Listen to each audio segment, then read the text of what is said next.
Olá pessoal, o Palavras Cruzadas dessa semana é uma edição especial, porque estamos recebendo aqui um convidado ilustre na Casa Vermelha, Calé Alencar, nosso querido Calé, cantor, compositor, produtor cultural, pesquisador no campo da cultura, me ajudou, quando eu estava ali no meu primeiro mandato, a recuperar a tradição da medalha Lauro Maia, da qual ele foi um dos idealizadores, e hoje vai conversar aqui um pouco conosco sobre patrimônio imaterial, proteção do patrimônio material, e especialmente sobre o maracatu. Calé, obrigado por ter aceito o nosso convite. Parabéns, Nação Fortaleza é o campeão desse ano, é isso? Isso, também. É bom resultado, né? E soube que teve uma ala dedicada a Marielle. Nós fizemos um paralelo entre Teresa de Benguela, que é uma guerreira negra que dirigiu um quilombo lá em Mato Grosso. Fizemos esse paralelo entre Teresa de Benguela e Marielle. E muita gente veio compor essa ala, mulheres que representaram a nossa luta, né? Nossa força. E aí foi uma coisa interessante, porque houve uma repercussão muito grande. E além disso, o resultado também, que de Claro. alguma maneira reconhece É. esse trabalho. Já há 15 anos com o Maracatu Nação Fortaleza, 6 vezes vice-campeão e agora a gente chegou em primeiro lugar do grupo de acesso. Então isso é estimulante também, né? Maravilha. Então, para quem não sabe, o Calé também é um dos idealizadores do Maracatu Nação Fortaleza, o campeão do grupo de acesso esse ano. E às vezes a gente fica acompanhando, vibrando, aquele belíssimo espetáculo que foi lá no Rio de Janeiro, da Mangueira, que também tem correlação com o tema do maracatu. E aqui em Fortaleza a gente teve essa, essa apresentação durante o Carnaval do Nação Fortaleza, que tratou desse tema a partir de um olhar local, né, das nossas lutas, das nossas mulheres, né? Isso. E muitas vezes isso não tem tanta visibilidade. É um pouco esse o tema também da nossa conversa hoje. Vamos falar sobre maracatu, vamos falar sobre patrimônio cultural, a partir de uma lei que eu apresentei, Calé, lá na Câmara, está tramitando ainda está em tempo de fazer sugestões, até já estimula a você e a você também, se nos der esse prazer, de colaborar com essa discussão. O que é essa lei? Ela propõe medidas de salvaguarda para bens que foram registrados como patrimônio material. Então, primeira informação para a gente começar a conversar, para vocês que acompanham nossas redes. O que é o patrimônio material? São aquelas expressões culturais, aquelas celebrações, aqueles fazeres, aqueles modos, né, de produções típicos de um povo que são reconhecidos por aquele povo como algo de valor simbólico na sua cultura e são reconhecidos oficialmente pelo Conselho de Patrimônio do município ou do estado ou pelo IFAM, pelo Conselho do IFAM. Então, aqui em Fortaleza, nós temos alguns bens já reconhecidos como patrimônio imaterial do município de Fortaleza. É o caso da festa de São Pedro dos Pescadores e é o caso do maracatu. No âmbito do estado, há outros tantos. E na União também, como é o caso do Teatro de Bonecos. O que é que nós propusemos? Propusemos, no âmbito do município de Fortaleza, para cada um desses bens reconhecidos como patrimônio material, medidas específicas de salvaguarda, ou seja, de preservação dessas memórias, de transmissão à posteridade, de pesquisa, de estudo, de estímulo econômico para que elas não se extinguam. Sim. Então, Calé, você que é autor de muitas loas premiadas aqui no Maracatu do Ceará, para ti, o que é que significa, o que é que significou em 2015 a decisão do Conselho Municipal do Patrimônio Histórico e Cultural de reconhecer o maracatu como um bem registrado como patrimônio material do nosso povo? Bom, Guilherme, primeiro eu queria dizer do prazer de estar aqui com você e participar do seu programa e poder também transmitir alguma coisa, né, do nosso pensamento, do nosso posicionamento com relação à questão do maracatu, de modo específico e de modo geral, questão cultural na cidade de Fortaleza, onde a gente milita. Prazer enorme, mais uma vez, estar com você. Olha, eu acredito que nós temos aí duas vertentes. A primeira é que eu acho que esse reconhecimento já veio tardio. Isso já poderia ter sido realizado há bem mais tempo, né? De qualquer modo, veio e o maracatu é um patrimônio reconhecido no âmbito municipal. Nós temos uma história muito antiga com a cultura do maracatu em Fortaleza. Inclusive, ao contrário do que algumas versões indicam dessa importação do maracatu do Pernambuco para o Ceará, não houve nada disso. Nós temos um maracatu originalíssimo portanto, pertencente à nossa formação, à nossa tradição, à nossa ancestralidade. E temos um maracatu que é único, sim, singular, né? E isso é uma coisa que nos orgulha muito. Por outro lado, nós temos aí o reconhecimento, o fato, que é importante, embora eu friso novamente, tardio, mas esse reconhecimento aconteceu e no bojo dessa história não aconteceu mais nada. Então, nós temos um evento anual no dia 25 de março, que é uma data histórica do Ceará, e que em 1984 virou também, por uma lei da Câmara Municipal, o Dia do Maracatu. Isso. E aí nós temos uma data em que ocorre um desfile de maracatus, inclusive atualmente nem todos participam, porque somente 8 são credenciados numa chamada pública da Prefeitura para apresentações de grupos de maracatu. Pô, Calé, desculpa te interromper, mas quantos grupos de maracatu a gente tem ativos em Fortaleza? Você tem ideia? Nós temos 14 atualmente. Tá. Eu quando comecei a brincar maracatu, eram 4, 5 grupos, né? E hoje nós temos essa representação. De certa forma, tem aí um crescimento. Muito, tem uma porque recuperação temos aí 14 grupos. Você acha que isso tem a ver com a necessidade de resistência que se faz cada vez mais presente nos últimos tempos? E também porque houve uma participação cada vez maior de jovens no âmbito do ambiente universitário, de músicos e de pessoas que começaram também a compreender essa singeleza do maracatu cearense, em busca de sua ancestralidade, de sua identificação, né, com sua própria cultura, sua própria história. Então nós recebemos contingentes que fortaleceram esse crescimento do número de grupos. E isso a gente comemora de uma forma positiva. Nós temos aí hoje 14 grupos e tem um que está esperando também se reerguer, e aí a gente teria aí já 15 grupos. Não apenas esse fato nos enaltece, mas também a questão de que a cultura do maracatu ela já reverbera também na cidade, de algum modo, para a formação de grupos de percussão, influenciando grupos outras musicais, linguagens, que influenciam outras linguagens. Nós, músicos que participamos do maracatu, nós já extraímos de lá muitas influências musicais e trazemos para o nosso trabalho. Eu, particularmente, agora tenho um projeto chamado Batu Crioulo, que eu coloco alguns músicos da percussão do maracatu, entre 15 a 30 percussionistas, e adiciono a isso baixo, guitarra, violão, voz, cantando música popular brasileira. Isso tem dado também uma boa repercussão para o nosso trabalho. Calé, eu sou suspeito para falar, porque eu vou ver maracatu desde que eu era criança. A mamãe trabalhava aqui no centro. Eu e sei os desfiles, disso. historicamente, eram aqui no centro. Então, a mamãe me levava desde criança, eu falo, ficar arrepiado, porque desde esse período, o efeito da mágico, mística, né? Do batuque, exerce sobre mim um poder que me leva quase ao êxtase. Eu lembro de um carnaval que eu passei aqui na Gentilândia, começou o maracatu e eu estava só dançando lá. Quando eu dei por mim, eu acho que eu estava em outra estação. Mas então eu sou suspeito. Mas, apesar disso, sou leigo, né? Sou um fã, sou leigo. Essa música de celebração leva a gente celebração, a esse espírito, né? Explica para mim, o que é a diferença do maracatu de Pernambuco, porque essa polêmica não acaba nunca, né? Qual é a diferença do maracatu de Pernambuco, do ponto de vista estético, do ponto de vista rítmico, o maracatu cearense? Olha, na verdade, o que se assemelha é o nome e a origem, né? Que os maracatus, a maioria dos pesquisadores indicam que ele é originário das coroações de congos que aconteciam dentro das Irmandades de Nossa Senhora do Rosário dos Homens Pretos, tanto nas igrejas de Nossa Senhora do Rosário, como nas igrejas de outros santos dedicados aos negros, né? Santa Efigênia, São Benedito, por aí vai.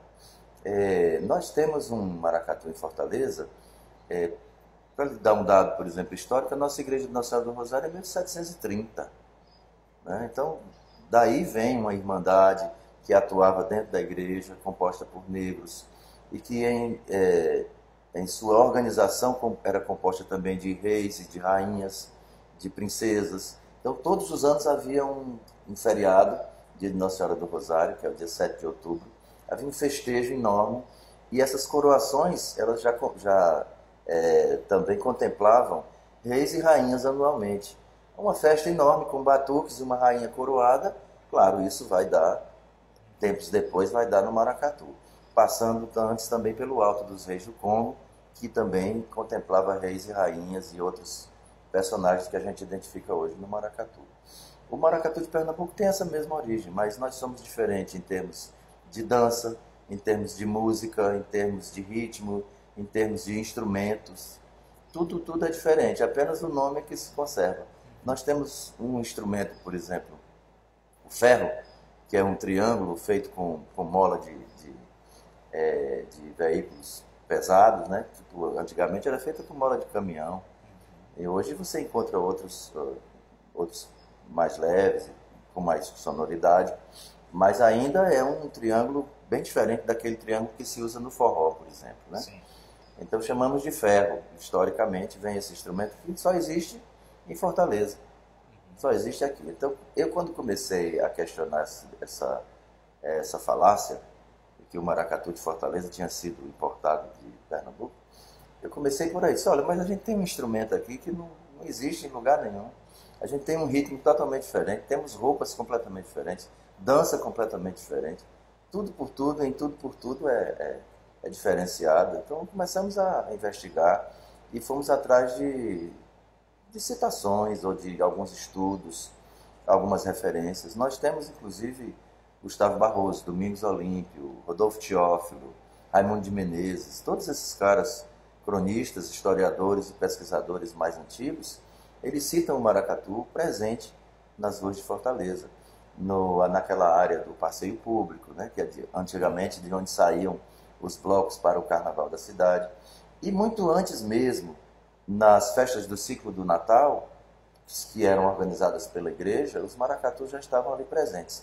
É tanto que quando proibidos após a abolição dos escravizados, eles migraram para o carnaval, que era a festa popular mais próxima e de onde eles não podiam ser sacados porque era uma festa pública, uma festa onde cada um se manifestava.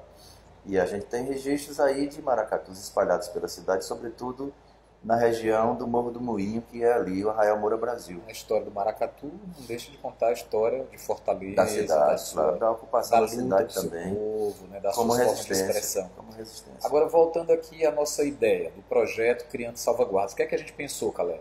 Nós pensamos em estabelecer diretrizes, porque muitas vezes acontece o que você falou, toma a decisão de registrar como patrimônio material, escreve lá no livro de registro e nada. Fica nisso. Então, nós estabelecemos algumas diretrizes. Por exemplo, nós temos uma lei federal que estabelece que as escolas têm que trazer a disciplina de História da África e nós determinamos que no âmbito do município as escolas, no contexto desse conteúdo, deveriam tratar do maracatu cearense, né, como um desdobramento, né, dessa influência cultural. Nós propusemos que fosse obrigatório a publicação de editais anuais específicos para o maracatu. Não editais gerais para as linguagens artísticas, mas o maracatu atingiu, digamos, esse status, né, de bem que constitui patrimônio material. Então, nós colocamos isso como uma prescrição legal. Colocamos que na política turística do município, o maracatu deveria ser visto como algo que ajuda a comunicar aqueles que vêm a Fortaleza o que é a nossa cultura, quem é o nosso povo, qual é a nossa história, né? Ou seja, são iniciativas que dariam também mais visibilidade. Porque eu entendo que o maracatu é sobretudo uma celebração nossa, uma celebração do nosso povo. Claro. Mas quando nós recebemos pessoas que vêm interagir com a nossa cultura, é exatamente essa que é a nossa maior riqueza, nos mostrarmos. Então são essas expressões que devem ser valorizadas. Muitas vezes eu até vejo que há um grande investimento no carnaval, na Praia de Iracema, que é uma área turística da cidade, etc. E ok, até evoluiu o carnaval aqui do centro de Fortaleza, ao longo dos últimos anos, né? Está organizado, etc. Mas é completamente desproporcional o investimento. Como é que você vê, além dessas ideias que nós colocamos, o que é que você acha que poderia ajudar a salvaguardar essa memória, a colocá-la no lugar de destaque, como que ilumina o futuro, né, transmitido para as novas gerações, aponta como um farol que prospecta o futuro a partir da nossa história, da nossa tradição, da nossa ancestralidade? Olha, Guilherme, eu vejo como um caminho que você está delineando da maior importância para o maracatu.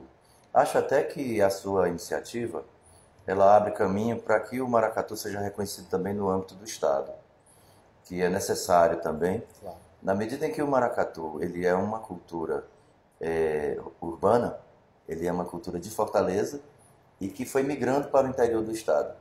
E, inclusive, por conta do edital de carnaval da Secult, onde os recursos têm que ser paritários, o mesmo recurso investido em Fortaleza tem que ser investido no interior do estado, isso foi estimulando também a criação de culturas voltadas para o maracatu e que também resultaram em criação de grupos de maracatus no interior do estado. Onde é que a gente, em que regiões a gente tem A assim? gente tem já um maracatu histórico em Itapipoca, né, que já vem dos anos 60, Tá, mas tudo isso por influência de Fortaleza. tá. Tem na região do Cariri também, em Crato, né? Tá. E também ações em Juazeiro do Norte, em Sobral, nós temos também, e algumas outras cidades também, municípios do interior, que estão desenvolvendo projetos de criação, de formação de maracatus também a partir dessa cultura de Fortaleza. Então já é uma coisa que está tomando o caminho de municípios do interior cearense. Eu acho isso da maior importância, cara. Eu queria até te parabenizar por isso e dizer para você assim, do meu contentamento de ver você mais uma vez comprometido com a questão cultural em Fortaleza e de modo que traz cada vez mais, né, credibilidade para o seu desempenho como parlamentar. Tenho acompanhado sua trajetória já há tanto tempo, né, na Câmara, você também como secretário da Cultura, sempre estivemos próximos e isso, mais uma vez, só me alegra saber que você está nessa trilha e trazendo esse projeto, né, de lei que abraça esses grupos todos, incluindo aí a nossa cultura do maracatu. E eu queria te dizer assim, é importantíssimo.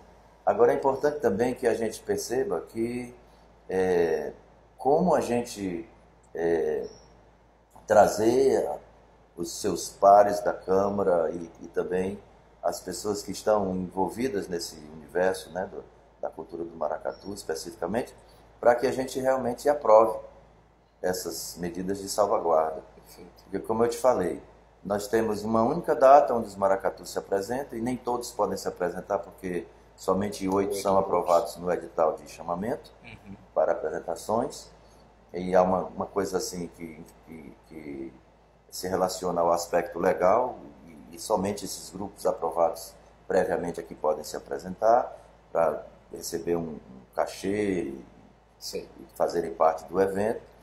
E isso, nessa tramitação toda, tem que haver uma aprovação via essa chamada pública. Eu acho que a questão poderia, claro, contemplar o universo de maracatus, não apenas esses que estão aprovados nessa chamada pública. Até para estimular o surgimento de novos grupos. Claro, para que todos possam ser contemplados. Até quando os grupos não recebem apoio financeiro, mas tem espaço, né, quando você tem 14 e apenas 8 participam do único evento que, de algum modo, apoia com um aporte financeiro fora do carnaval, 6 estão de fora, quase a metade. E outra, também não há diferença tão grande, né, Calé? Se fossem 200, claro, porque não dá para contemplar todo mundo, né? Mas de 14 para 8 tá perto, né? Tomara mais fácil. Tomara que eu alcance ainda esse tempo em que haverão 200, viu? Sabe, vamos lutar por isso. Mas olha, para vocês compreenderem, então, esse projeto ele cria diretrizes de salvaguarda para bens que foram registrados como patrimônio material. Então, além do maracatu, que foi registrado aqui no município de Fortaleza, nós elencamos no projeto a Festa de São Pedro dos Pescadores, também registrada aqui pelo nosso Conselho Municipal, o Ofício das Baianas do Acarajé, que foi registrado a nível nacional pelo IFAM, mas que, como nós sabemos, também se verifica aqui no Ceará, o Teatro de Bonecos, também registrado a nível nacional e que tem uma larga tradição aqui no estado do Ceará, a capoeira e o maracatu, nós já citamos. Então, são expressões da nossa cultura, né? festejos, celebrações e tradições que compõem aquilo que a gente chama de patrimônio imaterial de uma sociedade. Daí a razão de termos apresentado esse projeto. E eu queria aproveitar a deixa do Calé para fazer um convite. Às vezes, esse tipo de debate fica muito restrito a um ou outro parlamentar e é preciso dar força política. Então, nós estamos gravando aqui esse bate-papo no dia 13 de março e no dia 25 de março próximo é o dia do Maracatu. Sim. Mas antes disso, dia 21 de março, uma quinta-feira, nós vamos ter uma audiência pública na Câmara Municipal para discutir, conhecer, debater e colher sugestões desse projeto. Então, se você participa de grupos de capoeira, se você participa dos festejos da Festa de São Pedro, se você integra grupos de maracatu, né, se você tem relação com a prática do ofício das baianas, dessas tradições que nós citamos aqui, agende aí, dia 21 de março, quinta-feira, às 14 horas, lá na Câmara Municipal, nós vamos ter essa audiência pública. Galera, a gente está chegando aí que é o final do nosso papo, queria te agradecer, mas sem antes lhe pedir para falar um pouco, você é um ícone, né, de uma geração contemporânea, né, da cultura cearense, da geração massafeira, é um pesquisador, pouca gente sabe disso, Calé é um pesquisador importantíssimo da cultura do Ceará. Eu só vim descobrir isso quando assumi o mandato de vereador e que ele foi me cobrar lá. Ô vereador, cadê a medalha Lauro Maia? Aliás, vamos cobrar. Né? Cadê a medalha Lauro Maia? Vou chegar na Câmara próxima semana já com esse recado. É um evento que, inclusive, celebra o Dia da Música, porque é no dia 22 Exatamente, de novembro. 22 de novembro. Fantástico. E foi um dos momentos mais enriquecedores nos anos em que eu presidi a entrega da medalha. A gente reunia aquela comissão e a gente não queria nem terminar a reunião, porque era uma aula de história da música cearense. E a gente ficava na nossa justa, porque tinha nomes fantásticos, pessoas já falecidas, pessoas já bem idosas, grandes talentos jovens, e a gente ficava naquela saia justa. Naquela ocasião, a medalha foi para o Ednardo, para o Evaldo Gouveia, para Humberto Teixeira, né, em memória, veio a Denise Dumont, você lembra? Aliás, você participou do filme, né? Também. O Homem que Engarrafava Nuvens. Também participamos. Enfim, então eu queria fechar essa nossa conversa aproveitando a sua trajetória de já décadas aí de militância cultural e como profissional da arte e da cultura. A gente está vivendo um momento desafiador para a política cultural, né? Extinção do Ministério da Cultura, desmonte de vários programas, redução de orçamentos. Qual é o recado que um cantor, compositor, líder, exemplo, né, ícone aí para as gerações de novos artistas daria para enfrentarmos esse momento? Rapaz, olha, não deixar de acreditar na nossa força, não deixar um minuto sequer de acreditar na nossa capacidade de superação, porque todos esses problemas, isso vem de uma postura política tacanha, criminosa, inclusive em todos os sentidos que a gente puder imaginar, que traz essa palavra criminosa. Porque, olha, extinguir o Ministério da Cultura é absurdo, né? Como vários outros absurdos, as falas diárias dessa política atual em nível da Presidência da República. Isso nos entristece, nos envergonha como cidadãos, né? Ou cidadãos, né? Como eles dizem. Mas eu acho que a gente não pode deixar de acreditar na nossa capacidade. Por exemplo, deixar de dar as nossas respostas, né? Os nossos questionamentos. Agora mesmo aproveitei o desfile do Maracatu Nação Fortaleza e fiz publicamente um questionamento que todas as pessoas no Brasil fazem diariamente, e hoje, nesse dia aqui que estamos, aqui no mês de março, 1 ano do assassinato da Marielle, a gente não tem respostas, e quando as tem, é pela metade, os delegados são afastados assim que de repente começam a elucidar o caso, mas fizemos uma manifestação, né, a partir de uma ideia que eu trouxe de como a gente podia também questionar todo esse sistema absurdo a partir de querer saber quem matou a Marielle. E agora a gente quer saber quem mandou matar. Esse também é o papel da arte. Né? Então, a arte tem que ser sempre assim, e a nossa querida Nina Simone já nos ensinou há muito tempo, né, que a arte, se não tiver esse papel social, político, ela não vai servir para nada. Bom, é isso aí. Nosso papo de hoje foi com Calé Alencar e Marielle vive na nossa disposição de resistir. Viva o Maracatu do Ceará, viva a cultura. Até o próximo Palavras Cruzadas. Valeu.